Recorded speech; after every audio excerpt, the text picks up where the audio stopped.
Hello everyone, Ray from Babco. We're talking about maintenance, basically annual maintenance on a 4-post, but this applies to any lift at all, because we're going to talk about the hydraulic fluid. The hydraulic fluid that's in there, not much can happen to it. It's not like a motor oil or transmission fluid that could be used up and you got to watch the level, or it can get contaminated or wears out.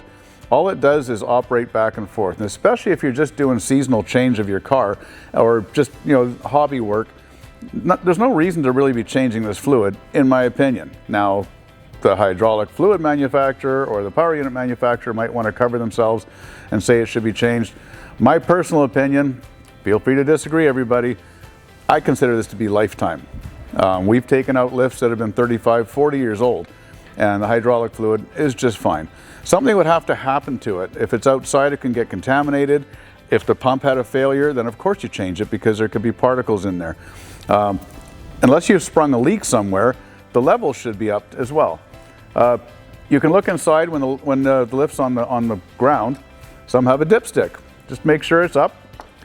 As long as it goes all the way to the top and has 10% left, it's fine. So once again, consider this to be a lifetime fill.